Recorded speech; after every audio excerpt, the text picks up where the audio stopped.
Kantara chapter 1 కి 125 కోట్ల రూపాయల బడ్జెట్ అయింది. ఈ సినిమా ప్రీ రిలీజ్ బిజినెస్ వివరాలు పరిశీలిస్తే తెలుగు రాష్ట్రాల్లో కాంతారా చాప్టర్ 1 థియేట్రికల్ రైట్స్ 100 కోట్లకి అమ్ముడయ్యాయి. నైజాంలో 40 కోట్లు, ఆంధ్రాలో 45 కోట్లు, సీడెడ్ ఏరియాలో 15 కోట్లుగా చెప్తున్నారు. కాంతారా చాప్టర్ 1 తెలుగు రాష్ట్రాల్లో బ్రేక్ ఈవెన్ కావాలి అంటే 101 రూపాయల షేర్ 202 కోట్ల రూపాయల గ్రాస్ రాబట్టాల్సి ఉంటుంది. ఇక కర్ణాటక థియేట్రికల్ రైట్స్ రికార్డు స్థాయిలో 169 కోట్ల రూపాయలు, తమిళనాడు హక్కులు 13 కోట్ల రూపాయలు, కేరళ రైట్స్ 20 కోట్ల రూపాయలు, నార్త్ ఇండియా రైట్స్ 96 కోట్ల రూపాయలు, ఓవర్సీస్ రైట్స్ 44 కోట్ల రూపాయల మేర బిజినెస్ జరిగింది. దాంతో ఈ సినిమా వరల్డ్ వైడ్ గా సుమారుగా 440 కోట్ల రూపాయల మేర ప్రీ రిలీజ్ బిజినెస్ చేసుకుంది. రిషబ్ శెట్టి మూవీ లాభాల్లోకి రావాలి అంటే బాక్స్ ఆఫీస్ వద్ద దాదాపు 850 కోట్ల రూపాయల మేర గ్రాస్ కలెక్షన్స్ రాబట్టాల్సి ఉంటుంది. భారీ అంచనాల మధ్య కాంతారా చాప్టర్ 1 చిత్రాన్ని వరల్డ్ వైడ్ గా 4400 థియేటర్స్ లో రిలీజ్ చేశారు. తొలి రోజు పెయిడ్ ప్రీమియర్స్ తో కలిపి ఇండియా వైడ్ గా కాంతారా చాప్టర్ 1 కి 62 కోట్ల రూపాయల మేర కలెక్షన్స్ రాగా,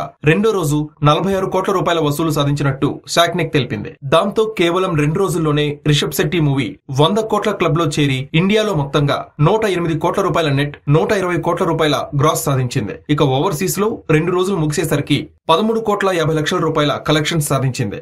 దాంతో కాంతారా చాప్టర్ 1 చిత్రం 2 రోజుల వరకు వరల్డ్ వైడ్ గా 134 కోట్ల రూపాయల గ్రాస్ కలెక్షన్స్ రాబట్టినట్టుగా ట్రేడ్ పండితులు చెప్తున్నారు. కాంతారా చాప్టర్ 1 2 రోజుల వరకు కన్నడంలో 34 కోట్ల రూపాయలు, హిందీలో 32 కోట్ల రూపాయలు, తమిళంలో 11 కోట్ల రూపాయలు, మలయాళంలో 7 కోట్ల రూపాయలు, ఓవర్సీస్ లో 13 కోట్ల 50 లక్షల రూపాయలు రాబట్టింది. ఇక కాంతారా చాప్టర్ 1 కి కన్నడంతో పాటు తెలుగు రాష్ట్రాల్లో కూడా ఆదరణ దక్కుతోంది. ఇక్కడ తొలి రోజున పెయిడ్ ప్రీమియర్స్ తో కలిపి ఈ సినిమాకి 13 కోట్ల రూపాయలు, రెండో రోజున 12 కోట్ల రూపాయల నెట్ రాబట్టింది. మొత్తంగా 2 రోజుల్లోనే 25 కోట్ల రూపాయల నెట్ అందుకుంది కాంతారా మూవీ. తెలుగు రాష్ట్రాల్లో ఈ సినిమా బ్రేక్ ఈవెన్ కావాలి అంటే 101 కోట్ల రూపాయల షేర్ 200 కోట్ల రూపాయల గ్రాస్ రాబట్టాల్సి ఉంటుంది. మరి ఈ సినిమా ఆంధ్ర, నైజాంలో ఏ మేరకు రాణిస్తుందో చూడాలి.